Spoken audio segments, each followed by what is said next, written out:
Good morning student, कैसे हैं सब लोग। आज हम उत्तराखंड में जनजातियों को आगे बढ़ाते हैं और चैप्टर नंबर 2 करते हैं। इसमें आज पढ़ते हैं बोक्सा जनजाति। कल हमने थारू के बारे में पढ़ा था और आज पढ़ेंगे बोक्सा के बारे में। ठीक है, तो आज की जनजाति है बोक्सा जनजाति। बोक्सा जनजाति, बोक्सा जनजाति।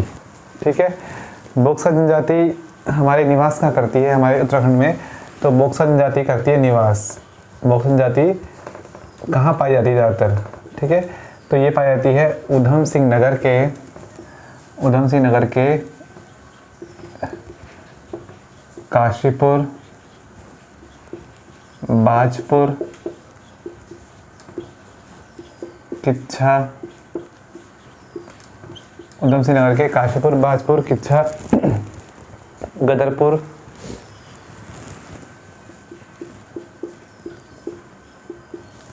इस क्षेत्र में ये निवास करती है। ठीक है, और देहरादून के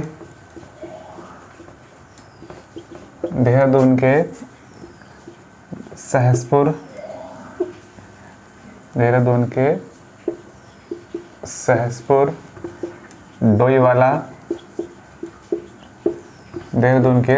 डोईवाला विकास खंडों में, और पौड़ी के दुगड्डा ब्लॉक में, कोडा क्षेत्र में, और इसके अलावा नैनीताल के रामनगर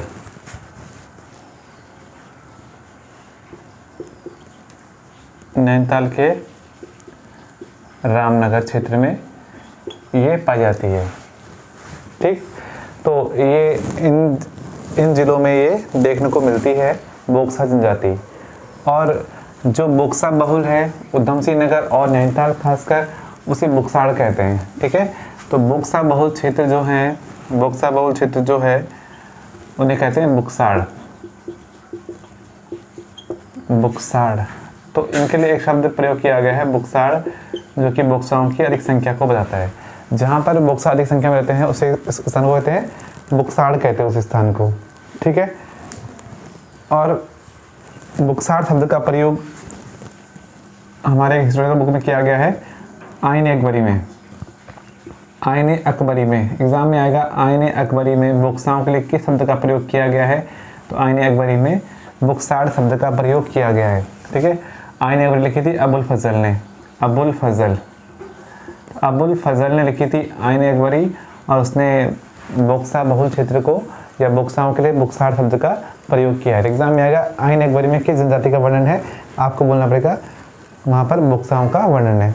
ठीक है, तो कल मैंने आपको बताया था कि लोकर कमेटी की सिफारिश 1965 लोकर कमेटी बनी थी और 1967 में लोकर कमेटी ने अपनी रिपोर्ट प्रस्तुत की, जिसके माध्यम से उत्तराखंड में 5 जनजातियाँ चुनी गई। तो 5 जनजातियों में बोक्सा का नाम भी था और बोक्सा को आदिम जनजाति का दर्जा भी दिया गया भाई। ठीक है, तो बोक्सा को आदिम जनजाति का दर्जा कब दिया गया, बोक्सा को आदिम जनजाति, तो बोक्सा को आदिम जनजाति का दर्जा 1981 में दिया गया। 1981 में बोक्सा को आदिम जनजाति का दर्जा दिया गया। ठीक है, तो 1981 में बोक्सा को आदिम जनजाति का दर्जा दिया गया। इंपॉर्टेंट क्वेश्चन है यहाँ पर भी। ठीक, और बोक्साओं के बारे में और कहा गया है कि कोटद्वार बाबर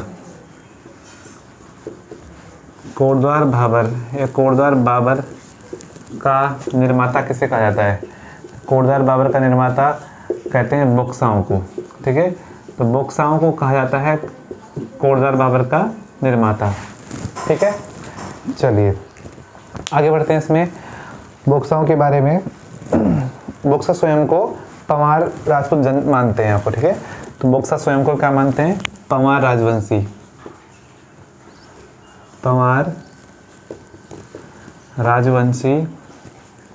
मानते हैं। याद रखना है, कल थारू हम देखा था, थारू स्वयं को महाराणा प्रताप और रानी पद्मावती के वंशज मानते हैं। यहाँ पर ये स्वयं को राजपूत मानते हैं।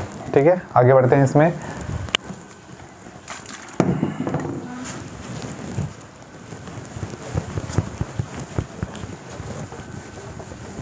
किसी भी जनजाति को पढ़ने के लिए उसकी पंचायत व्यवस्था और उसके प्रथाएं इंपॉर्टेंट है, बाकी इसमें ज़्यादा कुछ नहीं, पर इससे क्वेश्चन ज़रूर आता है भाई, ठीक है।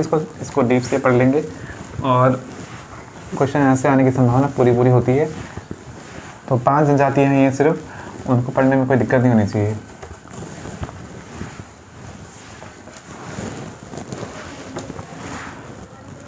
चलिए आगे बढ़ते हैं। अब देखते हैं बोक्साओं की पंचायत व्यवस्था, ठीक है।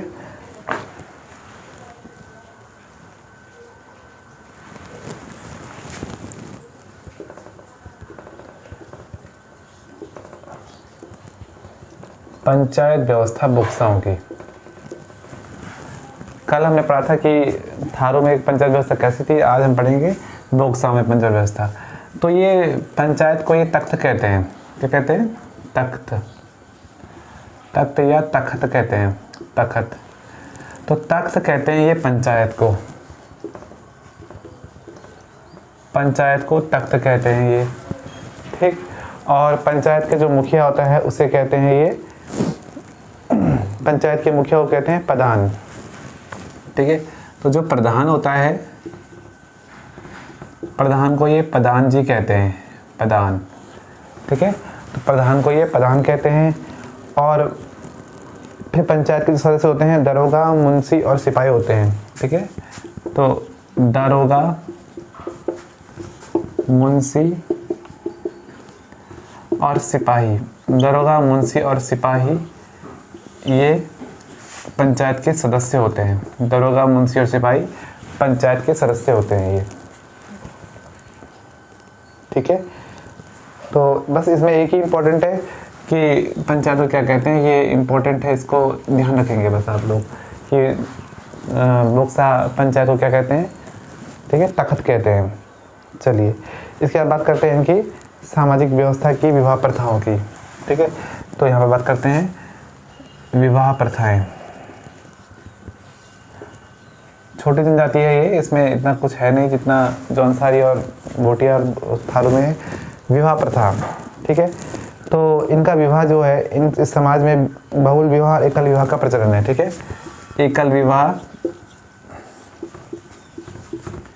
एकल विवाह और बहुल विवाह, बहुविवाह का प्रचलन इस समाज में दिखता है। कौन कौन से वो विवाह होंगे? सबसे पहले समाज में होता है बैठान विवाह, इसके अलावा इसमें हठ विवाह, ठीक है। तो विवाह पद्धतियाँ कौन सी हैं वो? पहला है हठ विवाह, हठ विवाह, बैठान विवाह, हठ विवाह, बैठान विवाह। इसके अलावा गंधर्व विवाह, गंधर्व विवाह, हठ विवाह, बैठान विवाह, गंधर्व विवाह और देवर भाभी विवाह,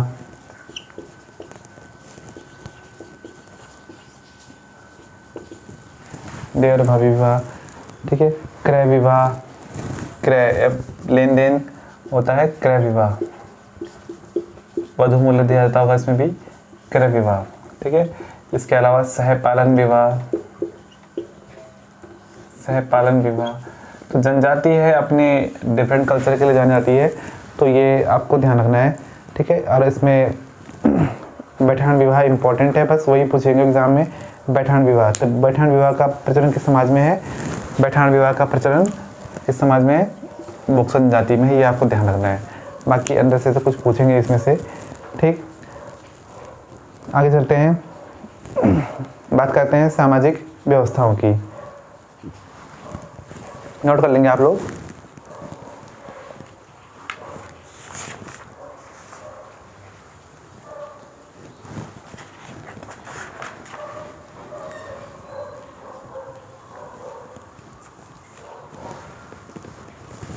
ठीक है, तो बात करते हैं और क्या सामाजिक प्रथाएं हैं यहाँ पर।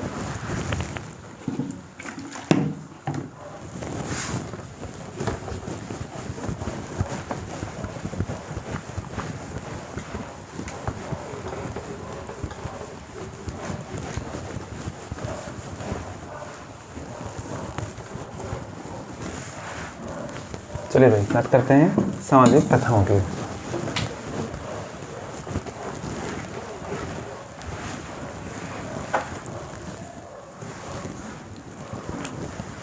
तो कुछ प्रथाएं हैं इनके समाज में, वो थोड़ा पूछा जाता है। पहले आपको बताएंगे दूधाधारी प्रथा। दूधाधारी प्रथा दूधाधारी प्रथा क्या है कि विवाह जब हो गया, अभी अब विवाह प्रथा पढ़ी आपने, विवाह जब हो जाएगा तो जो न्योते की आधी रकम होगी वो माता जी को दी जाती है। ठीक है, तो न्योते की आधी राशि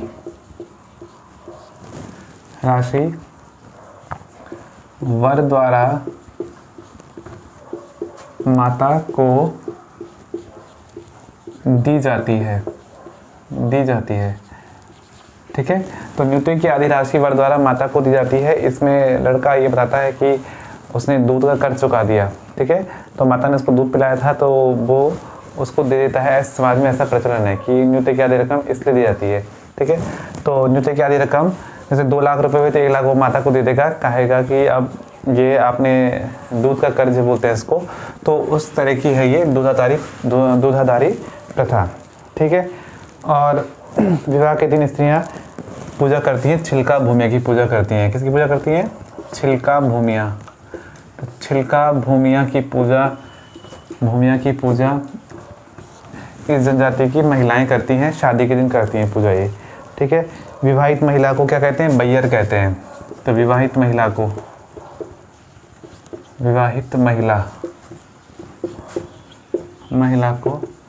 बैयर कहते हैं। बैयर, विवाहित महिला को बैयर कहते हैं। इसके अलावा पूजा करते हैं ये विवाह के अवसर पर छेई पूजा करते हैं। ये छेई मतलब हमारे यहाँ केले की वृक्ष की पूजा करते हैं, तो ये सेमल के वृक्ष को काट के लाते हैं और उसको कन्या के घर पर उसके चारों ओर मंडप बनाया जाता है। ठीक है, तो सेमल के वृक्ष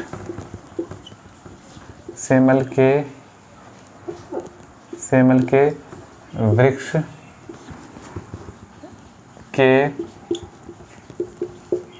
चारों ओर मंडप बनाया जाता है। ठीक है, तो इस तरह से ये लोग छेई पूजा करते हैं। छेई सेमल को कहते हैं, तो सेमल के वृक्ष की टहनी को छेई कहते हैं और कन्या पक्ष के घर पर उसको लगाया जाता है और वहाँ पर उस पर मंडप बनाया जाता है। ठीक है, इसके अलावा पछेड़ी प्रथा इसमें देखने मिलती है। पछेड़ी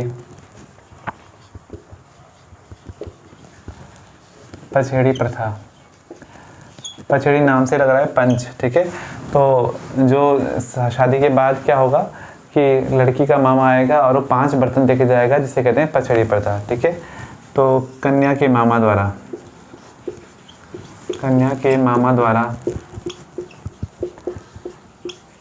5 बर्तन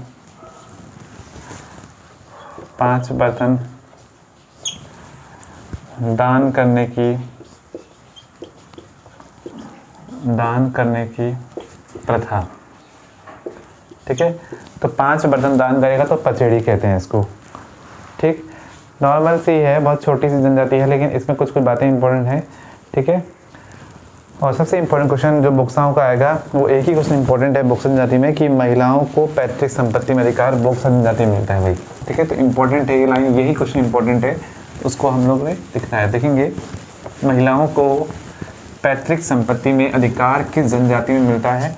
आप बोलेंगे बोक्सा जनजाति में मिलता है।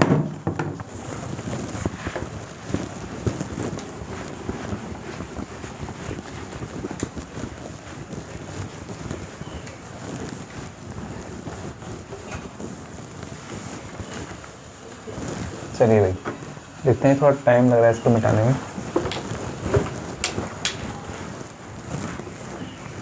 ठीक है, तो इम्पोर्टेंट नोट्स है, इम्पोर्टेंट नोट पॉइंट है ये एग्ज़ाम में बन सकता है भाई। ठीक है, एग्ज़ाम में किस जनजाति में मिलता है तो आप बोलेंगे महिलाओं को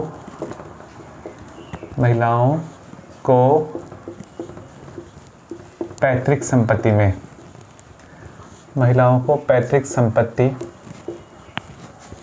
में अधिकार। महिलाओं को पैतृक संपत्ति में अधिकार किस जनजाति में मिलता है?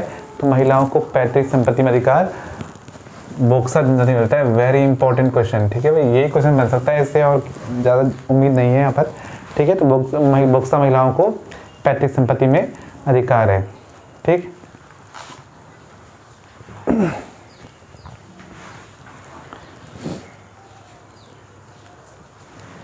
इसके अलावा ये लोग पूजा करते हैं इलाहाबाद देवी की। तो इलाहाबाद देवी होती है, इलाहाबाद देवी की पूजा करते हैं, इलाहाबाद देवी की पूजा करते हैं। तो इलाहाबाद देवी की पूजा कौन सी जनजाति करती है? सिर्फ आपसे वन लाइनर टाइप क्वेश्चन पूछ जाएगा, सिंगल आपको डिफाइन नहीं करना पड़ेगा उसमें, ठीक है। और इलाहाबाद देवी की पूजा इंपॉर्टेंट। और ये ढल्या पूजा करते हैं जब नई फसल का आगमन होता है। तो नई फसल के आगमन पर ढल्या पूजा करते हैं। तो नई फसल के आगमन पर ढल्या पूजा कौन करता है? आप बोलेंगे बोक्सा जनजाति करती है, ठीक। इसके अलावा जो प्रमुख त्यौहार इनके वो हैं होगन, गोटे, ढल्या, ठीक है। तो त्यौहार की बात करेंगे, त्यौहार हैं होगन, गोटरे और ढल्या। होगन, गोटरे, ढल्या इनके प्रमुख त्यौहार हैं, ठीक। दीपावली मनाते हैं ये लोग। तो इस दीपावली के 3 दिन ये लोग दीपावली को थोड़ा ऐसा मनाते हैं कि दीपावली में ये लोग लक्ष्मी की पूजा नहीं करते। दीपावली में लक्ष्मी के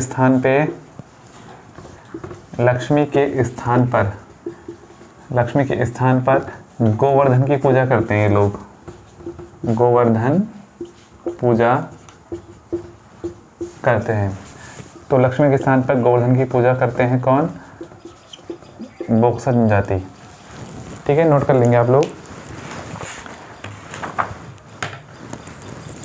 तो इनके त्यौहार हैं ये, ठीक है।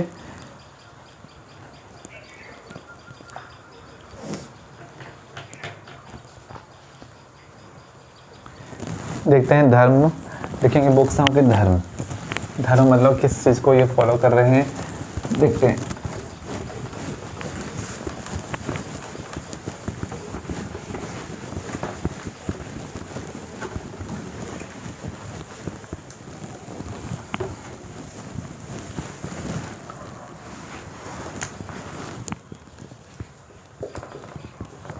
तो बात करते हैं धर्म की, बोक्साओं के धर्म की बात करते हैं। तो बोक्सा सबसे ज़्यादा जो मानते हैं वो काशीपुर की चामुंडा देवी की पूजा करते हैं भाई, ठीक है। काशीपुर की चामुंडा देवी, तो काशीपुर की चामुंडा देवी की पूजा करते हैं, मतलब ये इनकी प्रमुख देवी है भाई। काशीपुर की चामुंडा देवी इनकी प्रमुख देवी है, सबसे बड़ी देवी है, ठीक है। चामुंडा देवी मंदिर, चामुंडा देवी कहाँ की? काशीपुर की। इसके अलावा खेड़ी देवी ग्राम देवी है, खेड़ी देवी साकरिया, खेड़ी देवी साकरिया,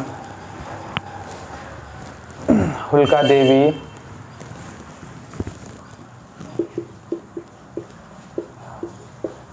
देवी आदि की पूजा करते हैं। तो ये चामुंडा देवी, खेड़ी देवी, साकरिया, हुल्का देवी की पूजा करते हैं, ठीक है। और ये लोग जो ये खेड़ी देवी और साकरिया की पूजा ये लोग गांव में देते हैं, गांव में पवित्र स्थान पे, गांव वाले मिलकर ये पूजा करते हैं। तो गांव में पूजा होती है इसकी, और जिस स्थान पे पूजा होती है उसे थान कहते हैं। क्या कहते हैं? थान। जिस स्थान पे पूजा होती है उसे थान कहते हैं। तो थान एक स्थान है जहाँ पर गांव से थोड़ा दूर होता है वो, और वो पवित्र स्थान होता है, और उसको थान कहते हैं, वहाँ पर पूजा देते हैं इसकी, ठीक है। त्योहारों की बात हमने कर ली है, ठीक है। इसके अलावा ये चैती देवी को भी बहुत मानते हैं, चैती देवी, ठीक है। तो चैती देवी को भी ये लोग फॉलो करते हैं, मानते हैं, ठीक है। चलिए भाई आगे बढ़ते हैं। और भाषा इनकी भाषा है भावरी, मझकुमैया, भावरी, मझकुमैया और रचभैंसी। इस भाषा का प्रयोग करते हैं, रचभैंसी। ठीक है, तो इन भाषाओं का प्रयोग ये लोग करते हैं। तो भावरी, मझकुमैया और रचभैंसी भाषा का ये प्रयोग करते हैं।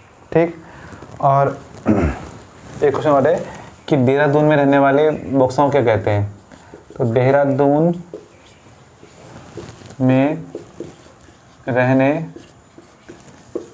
वाले बोक्साओं को, तो देहरादून में रहने वाले बोक्साओं को कहते हैं महर बोक्सा कहते हैं, महर बोक्सा। तो महर बोक्सा किसे कहते हैं, देहरादून में रहने वाले बोक्साओं के कहते हैं महर बोक्सा कहलाते हैं।